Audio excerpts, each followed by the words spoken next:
Hello दोस्तों, स्वागत है आपका नए सेशन में।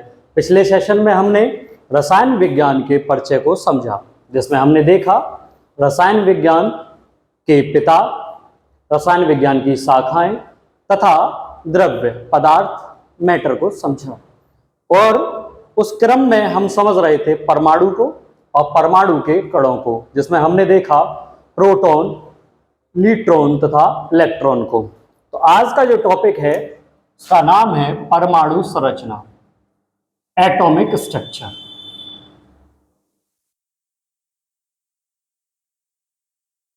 Atomic structure. हम ये जानते हैं कि मानव शरीर की सबसे छोटी इकाई जिस प्रकार से कोशिका होती है, उसी प्रकार से किसी पदार्थ की सबसे छोटी इकाई परमाणु होती है।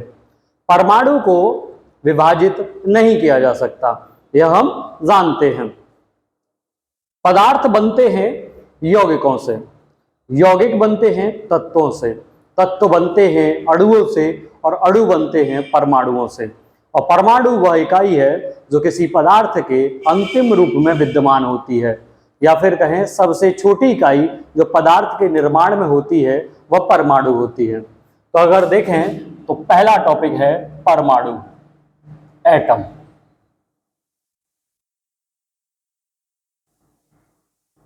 अगर हम देखें तो परमाणु की खोज डाल्टन ने की, परमाणु की खोज डाल्टन ने की। डाल्टन ने परमाणु की खोज की और उसके आकार को अगर हम देखें तो उसके आकार को, कोई भी परमाणु हो तो हम आकार देखें, कल भी देखे थे। इस प्रकार से परमाणु का आकार होता है, जिसके मध्य में क्या होता है, नाभिक होता है, न्यूक्लियस। नाभिक में दो तत्व उपस्थित होते हैं, न्यूट्रॉन तथा प्रोटॉन, ठीक है। और इसकी ऑर्बिट्स में इलेक्ट्रॉन क्या कर रहे होते हैं, गति कर रहे होते हैं। यह हमने समझा। तो परमाणु की खोज डाल्टन ने की। और परमाणु अगर देखें तो परमाणु का आकार इस प्रकार से होता है, परमाणु में तीन तत्व मौजूद होते हैं, इलेक्ट्रॉन, न्यूट्रॉन तथा प्रोटॉन। उनको हमने समझा भी था कि किस प्रकार से परमाणु में क्या होते हैं, तत्व होते हैं, उनकी खोज किसने की। तो उन तत्वों को, उन तत्व समझ रहे हैं, यहाँ कण को मैं तत्व बोल रहा हूँ, पार्टिकल्स।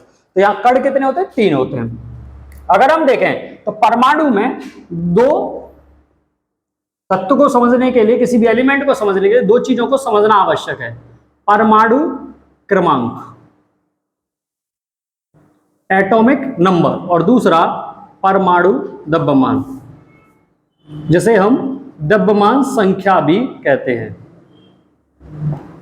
तो दो चीजें, और दोनों चीजों को अगर हम समझें तो क्रमवार समझेंगे। जैसे परमाणु क्रमांक को जब हम समझते हैं तो परमाणु क्रमांक बराबर होता है किसके, तो आप बताएंगे प्रोटॉन की संख्या के। और प्रोटॉन की संख्या किसी भी परमाणु में बराबर होती है इलेक्ट्रॉन की संख्या के। जबकि परमाणु द्रव्यमान संख्या या द्रव्यमान संख्या अगर हम समझें तो वो बराबर होती है प्रोटॉन की संख्या प्लस न्यूट्रॉन की संख्या के। या ऐसे भी लिख सकते हैं, क्योंकि प्रोटॉन की संख्या इलेक्ट्रॉन की संख्या के बराबर होती है, तो इलेक्ट्रॉन की संख्या प्लस न्यूट्रॉन की संख्या। यह हम आगे भी समझ रहे होंगे, मगर यहां हम आपको परमाणु के विषय में समझा रहे हैं कि परमाणु की खोज डाल्टन कर रहे हैं। परमाणु का आकार इस प्रकार से होता है, उसमें एक नाभिक होता है, उसमें बाहर ऑर्बिट्स होती हैं, कक्षाएं होती हैं। इन कक्षाओं को हम बोरबरी के मॉडल से तथा एसपीडीएफ मॉडल से भी समझ रहे होंगे, और उसको हम आपवाऊ के नियम में भी समझेंगे क्या था और क्या नहीं। पर सबसे पहले हम कणों को समझेंगे। तो अगर हम देखें परमाणु के कण, पार्टिकल्स ऑफ एटम, तो परमाणु के कण में जब हम देखेंगे तो सबसे पहले हम देखेंगे प्रोटॉन को। किसको देखेंगे, प्रोटॉन को। अगर हम देखें तो प्रोटॉन की खोज हम कल देख रहे थे, तो प्रोटॉन की जो खोज है वह की गोल्डस्टीन ने, गोल्डस्टीन ने। कल हमने ट्रिक भी बताई थी आपको, ईट पग नाच। ई इलेक्ट्रॉन ट थॉमसन, प प्रोटॉन, ग गोल्डस्टीन। तो प्रोटॉन का क्या हो गया? गोल्डस्टीन। अगर इस पे हम आवेश की बात करें तो आवेश कैसा होता है? तो आप बताएंगे धनावेशित, धनावेश होता है, पॉजिटिव चार्ज होता है। और कितना होता है? प्लस 1.6 इंटू 10 की पावर -19 कूलम इस पर क्या होता है? चार्ज होता है। अगर हम बात करें द्रव्यमान की, ठीक है, तो प्रोटॉन क्या है? पहली बात तो प्रोटॉन मिलता कहाँ है? तो आप बताएंगे कि प्रोटॉन जो मिलता है आपको, वह मिलता है आपको नाभिक में। कहाँ मिलता है? नाभिक में, ठीक है। और नाभिक में मिलता है, इसकी खोज गोल्डस्टीन ने की। आवेश धनावेश होता है, कितना होता है? 1 प्लस 1.6 10 की पावर -19 कूलम। अब देखें द्रव्यमान, द्रव्यमान कितना होता है? तो 1.67 इंटू 10 की पावर -27 kg, ये क्या होता है इसका? द्रव्यमान। तो यह हमने समझा। और प्रोटॉन की संख्या बराबर होती है किसी भी तत्व के परमाणु क्रमांक को समझाने के लिए, परमाणु क्रमांक को बताने के लिए। दूसरा, न्यूट्रॉन। तो न्यूट्रॉन अगर देखें तो प्रोटॉन तथा न्यूट्रॉन हमें कहां मिलते हैं? तो आप बताएंगे यह मिलते हैं हमें नाभिक में, न्यूक्लियस में। न्यूट्रॉन, न्यूट्रॉन की जो खोज की वह की चैडविक ने। किसने की? चैडविक ने। अगर हम इसके आवेश की बात करें तो आवेश कितना होता है? तो आप बताएंगे न धनावेश न ऋणावेश, आवेश होता है उदासीन, न्यूट्रल। क्या होता है? न्यूट्रल आवेश। किंतु द्रव्यमान संख्या क्या होती है? द्रव्यमान, इसका द्रव्यमान कितना होता है?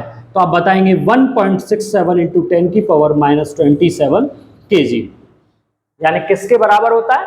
तो आप बताएंगे प्रोटॉन के बराबर ही इसमें क्या होता है? द्रव्यमान होता है, मगर आवेश कैसा होता है? उदासीन।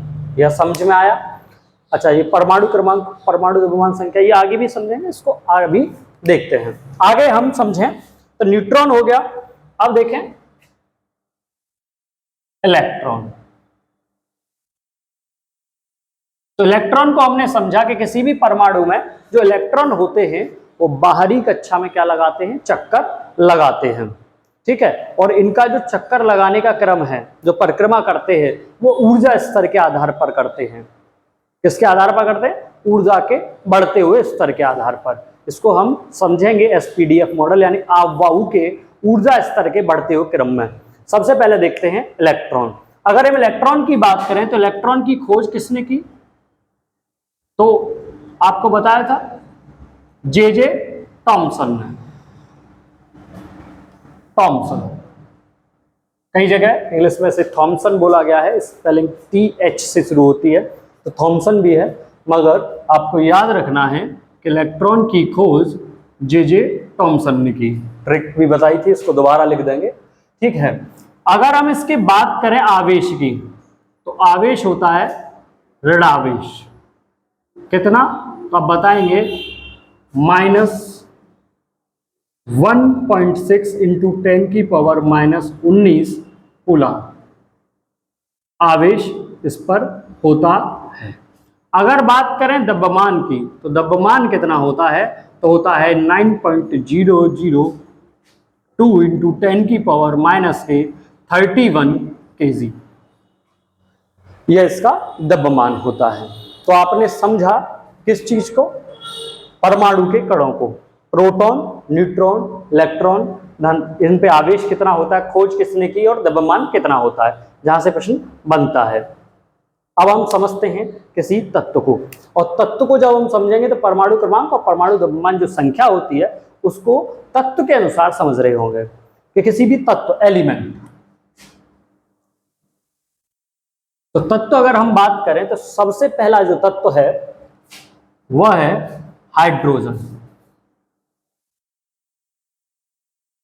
इसको डिनोट करते हैं 1H1 से। हाइड्रोजन को किससे डिनोट करते हैं? 1H1 से। ये जो नीचे वाला 1 है यह आपको बताता है परमाणु क्रमांक। क्या बताता है? परमाणु क्रमांक। जबकि ऊपर वाला जो है 1 वो आपको बताता है द्रव्यमान संख्या। परमाणु द्रव्यमान। ठीक है, जिसे हम द्रव्यमान संख्या भी कहते हैं। तो अगर हम देखें तो हाइड्रोजन में परमाणु क्रमांक कितना है? परमाणु क्रमांक इसका 1।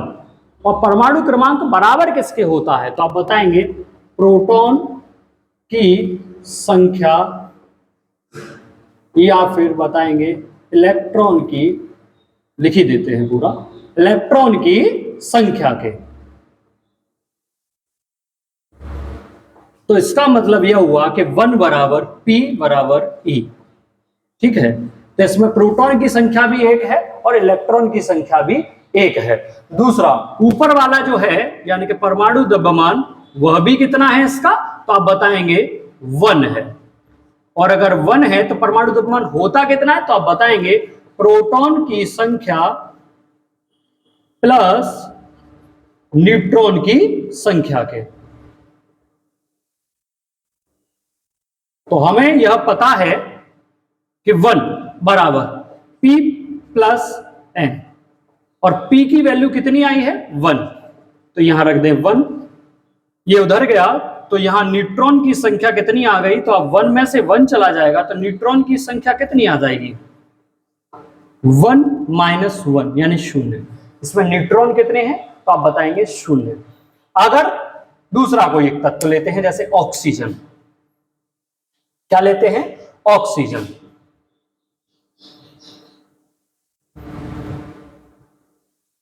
ऑक्सीजन को अगर देखें तो होता है 8O16। तो 8 जो है वह बताएगा आपको किसकी, क्या बात बताएगा आपको? परमाणु क्रमांक। और यह जो 16 है यह आपको वैल्यू बताएगा परमाणु द्रव्यमान की या द्रव्यमान संख्या की। तो अगर हम देखें तो परमाणु क्रमांक कितना है? तो अब बताएंगे परमाणु क्रमांक बराबर है 8 के, जो कि बराबर होता है प्रोटॉन की संख्या बराबर इलेक्ट्रॉन की संख्या के। दूसरा परमाणु द्रव्यमान कितना है? तो आप बताएंगे 16 है, जो कि बराबर होता है P प्लस N के। अगर हम यहाँ P की वैल्यू रख दे तो P की वैल्यू कितनी है? 8 प्लस N। तो ये 8 प्लस का इधर आके कैसा हो गया? माइनस का बराबर N। 16 में से 8 गया तो आपको क्या मिला? आपको मिला न्यूट्रॉन की संख्या। तो न्यूट्रॉन की संख्या कितनी होती है ऑक्सीजन में? निकालेंगे तो 16 में से 8 गया, कितनी आई? 8। तो आप समझें इस बात को कि ऑक्सीजन में न्यूट्रॉन की संख्या कितनी है? 8। आया समझ में? तो यह क्या है? इलेक्ट्रॉन क्या होते हैं, तत्व कैसे बनते हैं, क्या है क्या नहीं है, वह हमारे समझ में आया। अब हम दूसरी स्लाइड पर समझेंगे कि किस प्रकार से इनका इलेक्ट्रॉनिक विन्यास होता है, इलेक्ट्रॉन को कैसे ऑर्बिट्स में रखा जाता है, और फिर उसके आगे के क्रम में हम समझेंगे समस्थानिक, समभारिक और समन्यूट्रॉनिक को। ठीक है, तो स्क्रीनशॉट ले सकते हैं और फिर नया शुरू करते हैं। तो इलेक्ट्रॉन को अभी लिखा रहने दीजिए कि इसकी आवश्यकता पड़ेगी। अब हम समझते हैं इलेक्ट्रॉन के विन्यास को। हम ये जानते हैं कि इलेक्ट्रॉन के विन्यास को समझाने के लिए एक मॉडल है, बोरबरी मॉडल,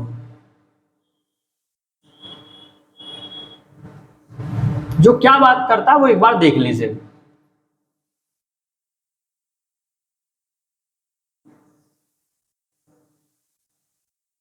ऐसे देख सकते हैं कि ये जो ऑर्बिट है ये K ऑर्बिट है, ये L ऑर्बिट है, ये M ऑर्बिट है और ये N ऑर्बिट है। और इसमें कितने इलेक्ट्रॉन आ सकते हैं इसको समझिए। तो कक्षाओं में अधिकतम इलेक्ट्रॉन कितने आ सकते हैं इसको समझाया बोरबरी ने। कक्षाओं में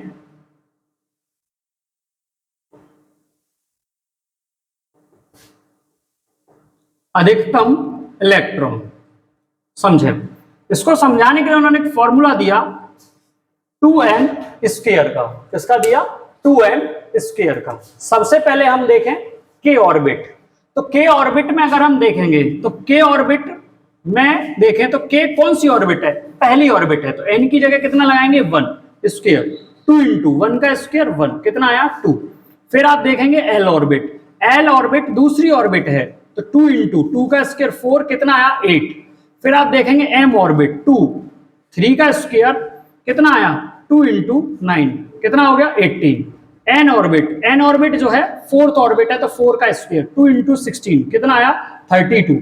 तो आप देख रहे हैं यहां पर कितना आ रहा है? 2, 8, 18, 32। फिर आप कहेंगे अगर इसको ऐड किया जाए तो, क्योंकि वर्तमान में तो कुल कितने तत्व हैं जो खोजे जा चुके हैं, तो आप बताएंगे 118 तत्व हैं जो खोजे जा चुके हैं। तो फिर ये तो उसमें दिखाई नहीं दे रहे, तो आप देखिए कैलकुलेट करें। 18, 32 और 18 कितना हुआ? 50 एंड 60, नहीं हो रहा पूरा। तो फिर 32 के बाद फिर 32, फिर 18, फिर 8, ऐसे हम तत्वों को भरते हैं या फिर तत्वों को क्रम में सजाते हैं इलेक्ट्रॉन के बढ़ते हुए क्रम में। तो हमने पहले देखा इलेक्ट्रॉन के विन्यास को बोर-बॉडी मॉडल से। अच्छा, एक और चीज उप कक्षाओं के रूप में देखें। उप कक्षाओं के रूप में अगर देखें तो आपने समझे S, P, D और F। हम ये जानते हैं S जो है, S में जो इलेक्ट्रॉन आते हैं अधिकतम वो कितने आते हैं? 2।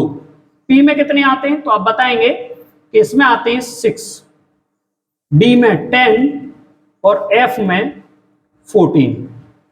इस प्रकार से आते हैं। पहले हम इलेक्ट्रॉनिक विन्यास को इस मॉडल से फिर इस मॉडल से, दोनों को एक साथ समझते हैं तो समझ में आएगा।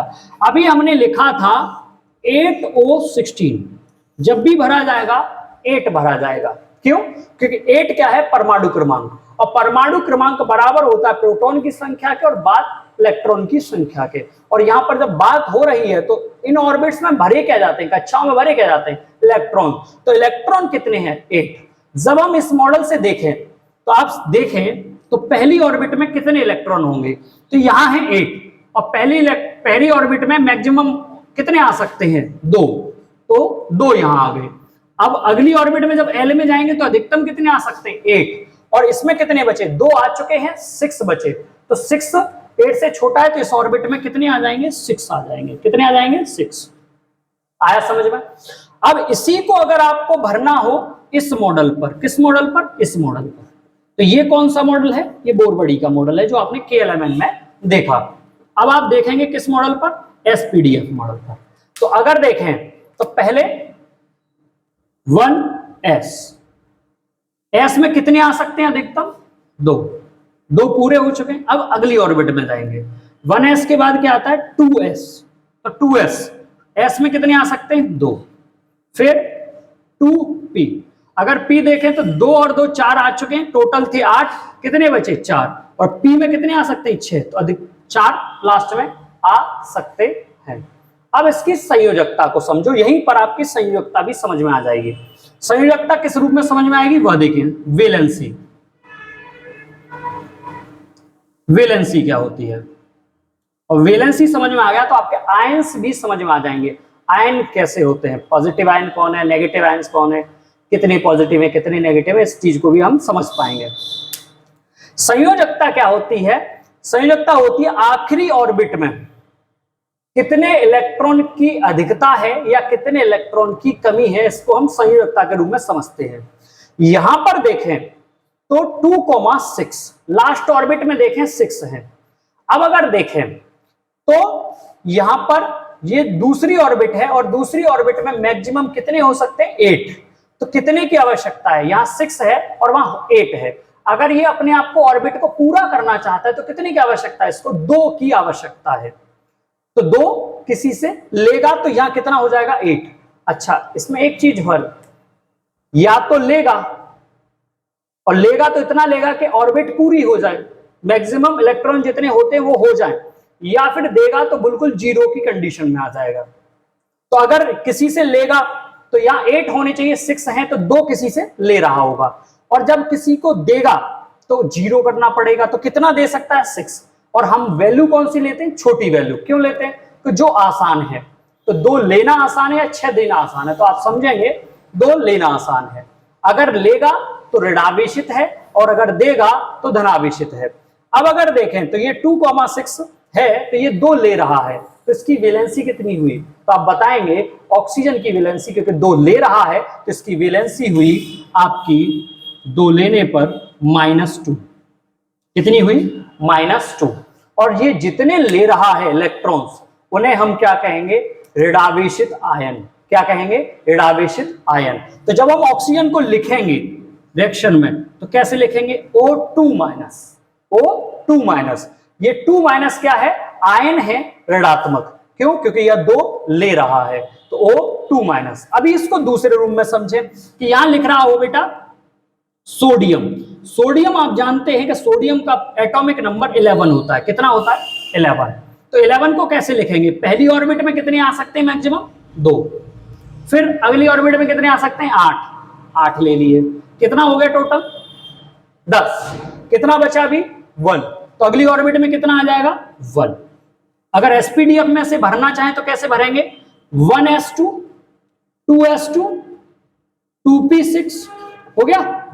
अब 1s के बाद 2s आता है, 2s के बाद 2p आता है, फिर क्या आएगा 3s, और अब कितना बचा 2, 2 4 और 6 10 और 1 11, 3s1। आया समझ में। अब संयोजकता वैलेंसी देखनी है, तो अगर देखें तो 2 8 पूरा है, लास्ट ऑर्बिट कौन सी है 1, इसमें कितना होता है 8 होता है, कितना होता है 8। अगर किसी को देगा तो 1 देगा, क्योंकि लास्ट ऑर्बिट में 1 है, तो 0 करने के लिए 1 किसी को देगा, और अगर 8 करना है तो 7 लेगा। तो 7 लेना आसान है या 1 देना आसान है, तो जो छोटा नंबर होता है उसको लेते हैं। तो छोटा नंबर क्या है, 1 या 7, 1, और 1 किसी को क्या कर रहा है, दे रहा है या ले रहा है, तो दे रहा है, गिवर है, डोनर है, और डोनर है अगर दे रहा है तो +1, तो इसकी वैलेंसी कितनी होगी, तो आप बताएंगे सोडियम की जब हम वैलेंसी की बात करें तो सोडियम की वैलेंसी कितनी आएगी +1, किसकी, सोडियम की। ऑक्सीजन की कितनी है -2। अगर हम सोडियम को लिखेंगे तो फिर कैसे लिखेंगे, तो इसमें एक आयन प्लस का है, तो Na+, सोडियम क्या है Na+, ठीक है। नाइट्रोजन समझ लेते आप, अब मैं यहां लिखा नहीं, आप क्या समझ लेते इसे, नाइट्रोजन, क्योंकि N किसका होता है, नाइट्रोजन का। तो ये क्या है, सोडियम। कितनी होता है, atomic number 11, 2 8 1, 1s2, 2s2, 2p6, 3s1, valency कितनी आई +1। अब इसको आयन के रूप में लिखेंगे तो क्या है, इस पर एक धनावेशित आयन है जो किसी को यह दे सकता है। जब ये रिएक्ट करेगा तो यह कोशिश करेगा कि इसके पास एक धनावेश और ऐसा कोई एलिमेंट इसे मिले जिसके पास एक ऋणावेश हो। तो आप अगर देखें तो मैं यहीं पर थोड़ा सा समझा रहा हूं, आपने देखा होगा साधारण नमक का formula, simple salt, sodium chloride बोलते हैं, NaCl। Na की वैलेंसी अभी हमने देखा +1 होती है, तो Cl का किसके साथ क्रिया करेगा, अभी बताया आपको, रिएक्शन किसके साथ करेगा, इसके साथ जिसकी वैलेंसी -1 हो। तो कैल्शियम, क्लोरीन की वैलेंसी कितनी थी -1, +1 और -1 रिएक्ट करेंगे तो वैलेंसी आएगी 0। तो एक कंपाउंड के रूप में वैलेंसी कितनी हो जाएगी 0, और Na + Cl कितना बना +1 और -1। आया समझ। तो यह क्या है कि इलेक्ट्रॉनिक विन्यास KLMN की फॉर्म में, यह विन्यास SPDF की फॉर्म में, S में मैक्सिमम 2, P में 6, D में 10, F में 14 होते हैं। किस प्रकार से भरे जाते वह भी समझ लिया आपने। संयोजकता क्या होती है कि लास्ट ऑर्बिट में कितने ज्यादा या अधिकतम इलेक्ट्रॉन है या कितने इलेक्ट्रॉन की कमी है, यह संयोजकता बताती है। अधिक है तो धनावेशित है संयोजकता, और अगर कमी है तो ऋणावेशित है संयोजकता। और जितने की कमी या जितने की अधिकता है हम उन्हें क्या बोलते हैं, सामान्यतः आयन। तो जैसे ऑक्सीजन में 2 ऋणावेश हैं या 2 ऋणायन हैं, और सोडियम में एक धनायन है। आया समझ में। अच्छा, आबाऊ ने इस SPDF को समझाने का एक क्रम भी दिया था कि ऊर्जा के बढ़ते हुए क्रम में किस प्रकार से व्यवस्थित किया जा सकता है। उस चीज को अगर हम समझें तो अगर देखें इसको किस प्रकार से समझेंगे कि ये SPDF को कैसे भरा जा सकता है, यह बात हमें समझाई थी आप बाबू महोदय ने। कैसे? 1s, 2s, 3s, 4s, 5s, 6s, 7s, 2p, 3p, 4p, 5p, 6p, 3d, 4d, 5d, 4f, 5f। इसको थोड़ा सा समझें। सबसे पहले आता है 1s, 1s के बाद आता है 2s, फिर आता है 2p, फिर 3s, 3p के बाद आता है 3s के बाद आता है 3p, 4s, फिर 3d, 4p, 5s। फिर आप पहुंचेंगे तो आप आ जाएंगे 4f, ऐसे चलते हुए क्रम में।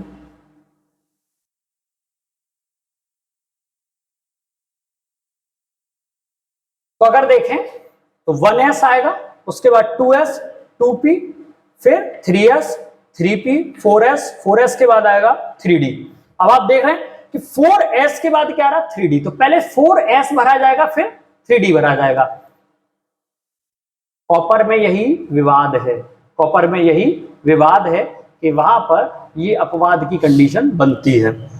ठीक है, तो अभी हमने देखा था इसको, जब हमने लिखा था तो क्या लिखा था? अभी देखें 1s2, 2s2, 2p4, यही था।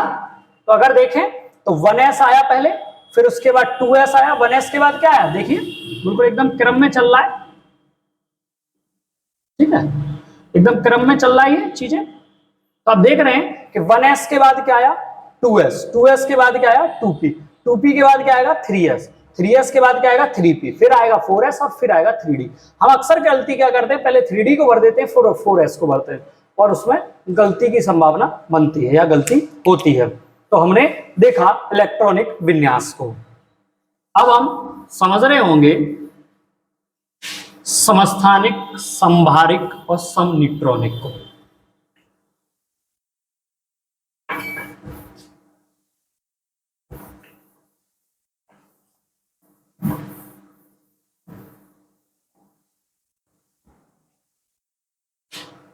सबसे पहले देखें समस्थानिक आइसोटोप्स।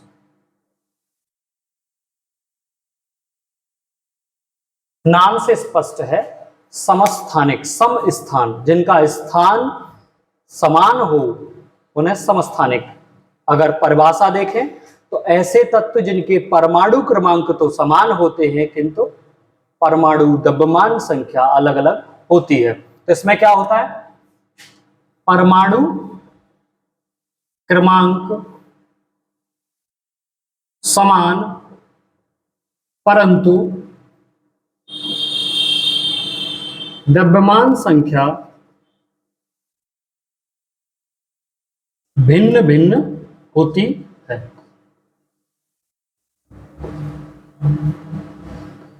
जैसे आपने हाइड्रोजन को देखा होगा, हाइड्रोजन को देखा होगा 1H1, 1H2, 1H3, protium, deuterium, ट्राइट्रियम।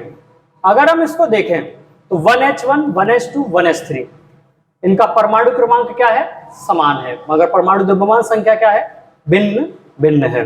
अच्छा, और भी हैं ऐसे तत्व जिनके परमाणु क्रमांक, परमाणु द्रव्यमान भिन्न भिन्न होते हैं, जैसे 8O16, 8O17।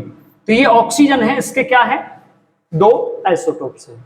ठीक है, हाइड्रोजन के 3। आप देख रहे हैं इस तरह से इनके परमाणु क्रमांक तो समान है किंतु परमाणु द्रव्यमान संख्या क्या है? भिन्न भिन्न है। बिल्कुल देखें आप 8, 8, 1, 1, 1। तो नीचे वाला अगर हम देखें तो क्या होता था? जब हम एलिमेंट समझा रहे थे, जैसे हाइड्रोजन इसको समझाया था, तो क्या था? ये परमाणु क्रमांक और ये था परमाणु द्रव्यमान संख्या। तो समस्थानिक क्या होते हैं? जिनके परमाणु क्रमांक समान परंतु द्रव्यमान संख्या भिन्न भिन्न होती है। अगला हम समझें तो समभारिक आइसोबार्स। नाम से स्पष्ट हो रहा है जिनका भार समान हो यानी कि जिनके परमाणु भार बराबर हो किंतु परमाणु क्रमांक भिन्न भिन्न हो। तो परमाणु द्रव्यमान या परमाणु भार,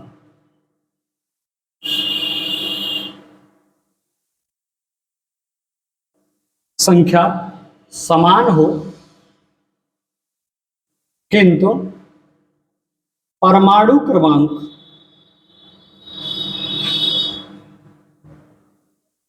भिन्न भिन्न हो। जैसे समझे, आर्गन, आर्गन का परमाणु क्रमांक होता है 18 AR और परमाणु द्रव्यमान कितना होता है 40, जबकि कैल्शियम का देखें 20 Ca40। अब अगर देखें तो दोनों का परमाणु क्रमांक क्या है भिन्न भिन्न, किंतु परमाणु द्रव्यमान संख्या दोनों की क्या है समान, क्या है समान। तो इसे क्या कहेंगे समभारिक, क्या कहेंगे समभारिक। समस्थानिक और समभारिक जस्ट अपोजिट है, उसमें परमाणु क्रमांक समान होता है, परमाणु द्रव्यमान भिन्न भिन्न होता है। यहां पर परमाणु द्रव्यमान संख्या समान होती है, परमाणु और परमाणु क्रमांक भिन्न भिन्न होता है। तो आप इसको समझ सकते हैं। अब समझेंगे समन्यूट्रॉनिक को।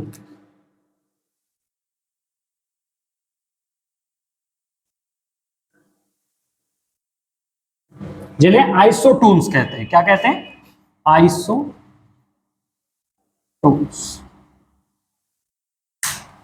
इसमें क्या होता है, इसमें न्यूट्रॉन की संख्या समान होती है। क्या होता है इसमें न्यूट्रॉन की संख्या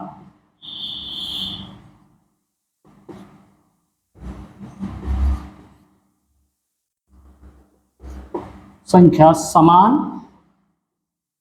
होती है। इसमें न्यूट्रॉन की संख्या क्या होती है समान होती है। जैसे आप समझें लिथियम, लिथियम का होता है 3Li7 और बेरिलियम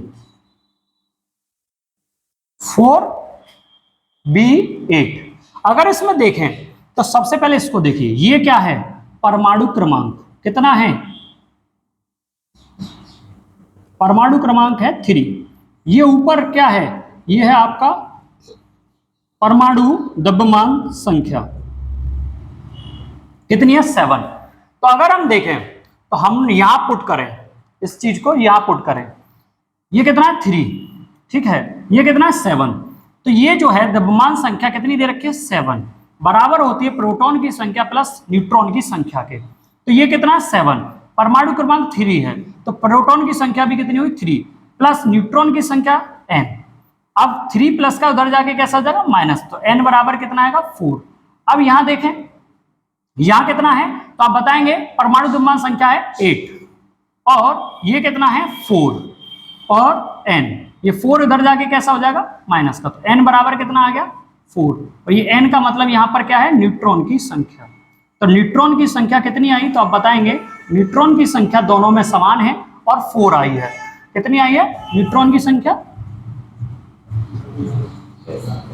न्यूट्रॉन की संख्या कितनी आई है 4 और दोनों में यह समान है। तो आपने समझा समस्थानिक परमाणु क्रमांक समान, समभारिक परमाणु द्रव्यमान संख्या समान, समन्यूट्रॉनिक न्यूट्रॉन की संख्या समान। तो आपने परमाणु संरचना को समझा, आपने परमाणु समझा, खोज किसने की, किस प्रकार से इसकी शेप होती है, किस प्रकार से बना होता है, परमाणु क्रमांक क्या होता है, परमाणु द्रव्यमान संख्या क्या होती है, परमाणु के कणों को समझा, खोज किसने की, आवेश कितना होता है, द्रव्यमान कितना होता है, आप समस्थानिक समभारिक समन्यूट्रॉनिक, आप स्क्रीनशॉट ले सकते हैं। उम्मीद है यह सेशन आपको अच्छा लगा होगा। अगर हमारा कंटेंट अच्छा लग रहा है तो प्लीज वीडियोस को लाइक करें, सब्सक्राइब करें, शेयर करें। मिलते हैं नेक्स्ट सेशन में। नमस्कार।